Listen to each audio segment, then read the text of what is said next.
I'm officially breaking the law. Hard work, work. Good morning, everybody. Hey, you're tuning into the warm-up podcast. I'm your normally silly host, Lou Michael, and we're driving to the gymnasium. So let's get this out the way early. I'm drinking a bucked-up Rocket Pop, which I think is their take on... Are those called Rocket Pops? Bomb Pops. It's Bomb Pop flavor. It's very good. I'm going to give it $4 out of 5 would pre-workout again. Body weight this week coming in at 219, and I know we're going up. Hey, that'll happen. You know what? And I'll talk about it when we get into the meat and taters, which is what I've been eating a lot of the podcast. And I don't know. If I seem a little bit somber, first of all, hey gents, hey gentlemen, and maybe one lady that watches this, but I imagine my audience is mostly dudes who know me. And hey fellas, I'm here for that. Thank you so much. Love you guys. We have fun here. But something I kind of want to talk about this week, which is not so fun. Not the most fun at our first right-hand turn. Well, actually, first, announcements for the pod. As much as I love the SM58 and the aesthetics of having this microphone in the car, I understand. Well, first of all, I'm officially breaking the law. Whoops. I think. I am. I don't know. I have no idea. Michigan passed a hands-free distracted driving law, and you know what? Like, I don't know, tier 1 old man shit. I'm like, I'm not gonna be punk rock. Like, you can't stop me. I got a wireless mic coming that I'm gonna clip to my seatbelt, and it's cool. It was a little pricey, but I'm a tech nerd. I love playing with audio visual equipment, so I'm looking forward to that. It's a Rode microphone. If anybody is a tech nerd out there, I think the Go 2 wireless lavalier mics, which is fun because I think I can do some stuff on stage with that and playing around with the cameras. People are mounting lav cameras or lav mics on cameras now.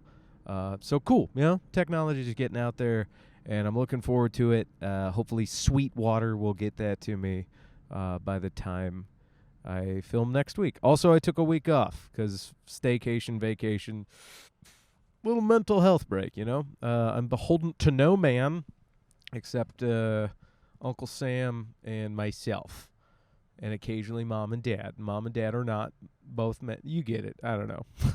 My parents. I want to make them proud. But something I kind of want to talk about this week. It's a gray day, and I think it's a good day to talk about it. Is mental health and fitness, and just kind of mental health in general, which I want to say, full disclosure, not a medical professional, just some dummy with a microphone who's had his struggles. So all this is anecdotal or my personal, my story, my take. So now that we have that out of the way, big old caveat. Enjoy that caveat sandwich. Just take a bite out of that. That's, caveats are just basically like, hey, I'm not this, so everything I just say, I'm not accountable. No, I'm still accountable. But I'm just saying, not a medical professional. But with that said, let's get 2 copper coins out and get them 2 cents a rolling. So, first of all, I want to say I'm actually doing pretty good right now. Like, I don't want to jinx myself, but like happy. And for anybody that knows, literally anybody listening to this, emotions and stuff like that, they're always ebbing and flowing. Happiness is a beautiful moment we get to capture, hopefully many times throughout life. And then don't fight it. When it leaves, just let it go, But right now, work is going okay. Editing by day and then getting to do stand-up comedy by night and actually kind of making a little bit of money doing it now. Like, I don't know. That's a little bit of living the dream. A little bit, you know. It's like for the first time ever, I'm like, whoa, like this is cool. And because of that, I'm like, all right, rad, man. Like the gratitude is actually like matching where I want to be finally, which I don't know if that's fucked up. But anyways, so that's all to say, like, I'm doing pretty good right now. And I say that because I have struggled with mental health probably my whole life. And the reason I want to talk about it more is like, you know, for the first time ever, my boat is doing okay. I'm not taking on more water than I can handle. But I've noticed a lot of friends, you know, in the social media day and age, we get to kind of quietly keep an eye on everybody if we want, just like the government. No. But, you know, like, you have friends that maybe you don't pick up and call as much anymore because your friendships are through, like, one-way mirrors now where you can always kind of see how the other person's doing. At least that's how I feel with social media, you know? Like, I feel like I'm still close with my buddies because of that one-way mirror friendship. And it goes the other way, you know, because if I do call up a buddy, you know, they'll mention some stuff that I've posted. And it's weird because they'll know what's going on with you, whatever you've curated. They'll know, and then you talk about it, and you're like, all right, that's cool. We are keeping tabs on each other. But, you know, we all know at this point that social media, for the most part, good or bad, whatever we're sharing, is still curated. You know, there's not that day-to-day, there's not that conversation to maybe pry into somebody, or maybe just conversation to let somebody's mind meander into what's really going on. But I've been talking to a lot more friends lately, just calling them on the phone, trying to be better about calling people back, or being even better in, like, initiating phone calls. Because I like to think I'm always there for friends, but truth be told, I'm kind of hard to get a hold of. I respond like either immediately or like days later, and that's something that I'm working on as well. But I feel like we're all inundated with so many ways to connect that it can be overwhelming. It is for me. So sometimes I don't always get back to people immediately. But, you know, calling and talking to close friends. First of all, I'm grateful that I have close friends. And where I wanted to get into, you know, you guys, maybe if a stranger's listening to this, you know, reading the statistics that most millennial men don't have close friendships, and just close friendships aren't really a thing anymore. You know, that makes me sad. And then you read the statistics that that suicides are the highest they've ever been for pretty much every demographic. I'm like, okay, that's indicative of a sad society right now. And you know, I when I'm talking to my buddies on the phone lately, like, it's kind of a beautiful thing because I'm happy people are open to just telling me, or like, I'm happy that people are just open to telling friends or loved ones that they're, like, not doing well. I think I've had, like, in the last 48 hours, like 3 or 4 different people, some friends, some I would consider like close acquaintances. And that's the other thing is, like, as I'm aging up a little bit, I'm understanding that there's, like, family, and then both, you know, blood family, and then a few people just become family through the galvanization of, you know, blood and life. I believe that. Both friends and significant others can become family. But anyways, close friends, family, and then a close acquaintance is somebody that I would totally be open to becoming, like, a close friend with.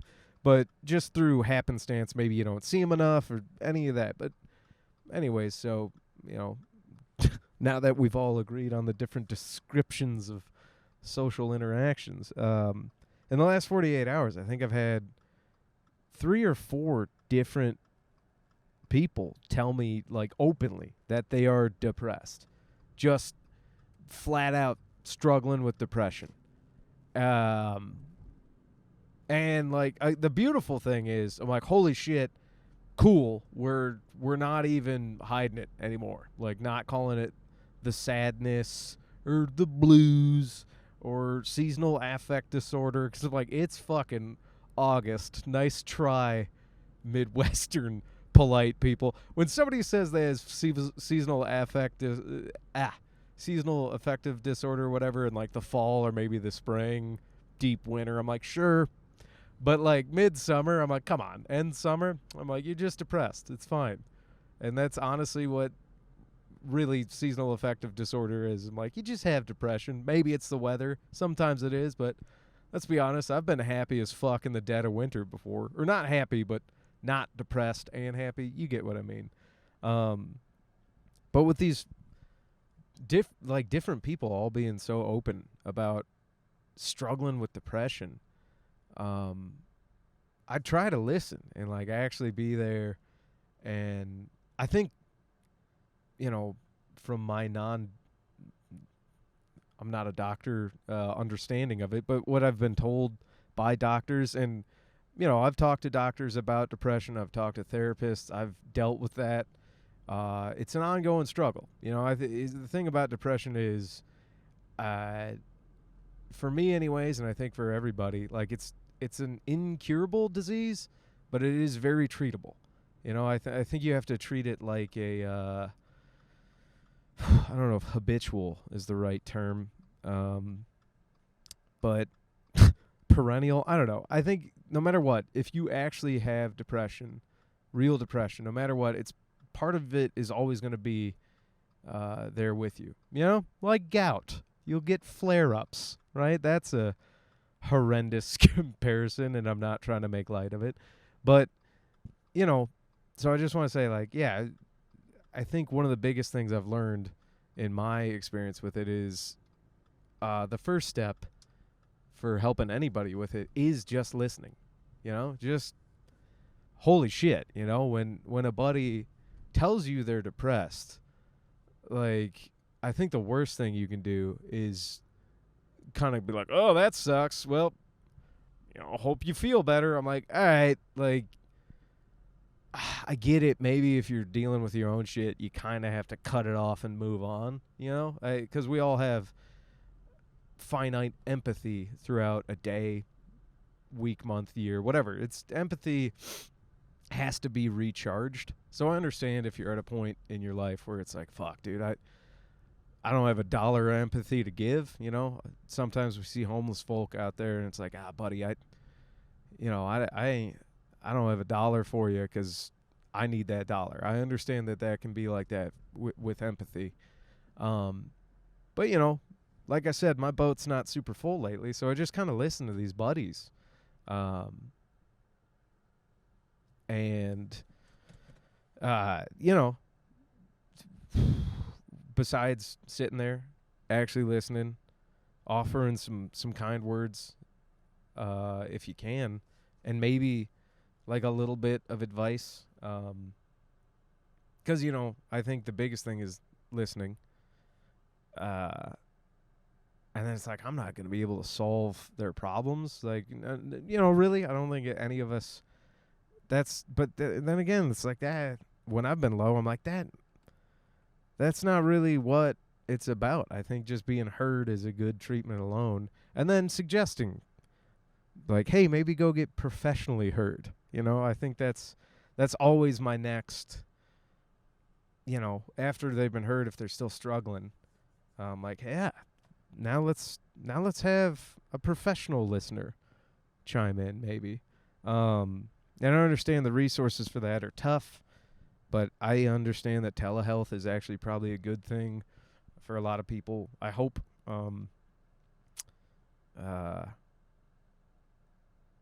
But I guess what it really brings me to is like,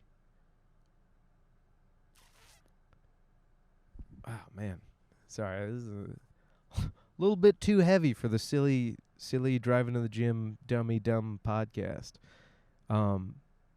But like more than ever, I've actually heard like, hey, if you're feeling some type of way, reach out. And I see a lot of people reaching out right now. And not like lashing out. I see strangers lashing out, which I'm like, weirdly enough, when I see somebody lashing out, I'm like, you know what? They might be hostile and they're angry, but it's lashing out is a few rungs above, you know, reaching out, and then just complete numbness before it gets really bad. So when I see somebody lashing out, I'm like, hey, lash it out. If that helps you feel better, maybe work on that. maybe you have healthier ways to deal with what you're dealing with. But when a stranger lashes out, I'm like, cool, man.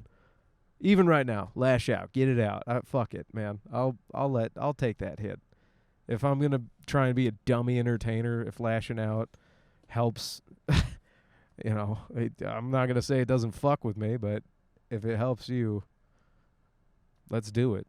But yeah, I see, more people reaching out, and I think what I'm trying to say is if somebody actually reaches out to you, and you're not at that like, hey man, I don't have a dollar level of empathy. Like I got a small list, and it's not a people to kill list. It's a people to call back in a day or two and recheck in. Be like, hey man, you reached out because you're feeling low and down, and I love you and I care about you. And just wondering if you need to be heard again or professionally listened to. If you're like, have you found a professional? 'Cause yeah, man, like, I don't know. I think I've accepted that certain mental illnesses and demons, that I got, they're going to be with me my whole life. And I think if you have the, stuff you're struggling with mentally, like it's just going to be there forever, right? But you go to war with it at times. Other times it settles down. Sometimes you're simpatico or, symbiotic and working well together, melancholy art type of shit. But I think the main thing is like never surrendering to it, and getting the treatment every time you need to. And it's just one of those things. I really wish I could. The word's eluding me. It's not like an autoimmune disease, but what is it where you just have like it's like a lifelong disease. I can't remember, but y'all know what I mean. Anyways, so if you're out there listening to that and you know me personally, hey, I'm here for you. As Red Green, who I love very much, used to say, I'm pulling for you. We're all in this together. Yeah, man. Keep your protein intake high and your weapons loaded. You'll be all right. You're surviving the apocalypse. And I'll leave you with a hokey quote from the movie Gettysburg that my dad and I love, and it's a quote from the Southern side. So oh no, they're all evil. Which, by the way, yeah, I get it. The South in that war, you guys were wrong. But this quote still hits, and it's hokey, but it's helped my dad and I both get through dark times. And it's when General Longstreet is forlorn at Pickett's charge. God, nerd, cringe reference. Anyways, does some dumb shit, almost gets blown up by a cannon fire, and one of his majors says, you worry me, blah, blah, blah. But the quote that hits is, don't go looking for death, and I'm paraphrasing now. It's like, don't go looking for death. It'll find you in its own time. And I think he says, don't go looking for God. God will call you in his own good time, or whatever. I don't know if you guys are religious or spiritual, not getting into that. But my main thing is like, hey, stick around, because no matter what, the train does stop. So just stick around. And if you made it this far, love you guys. Take care of each other.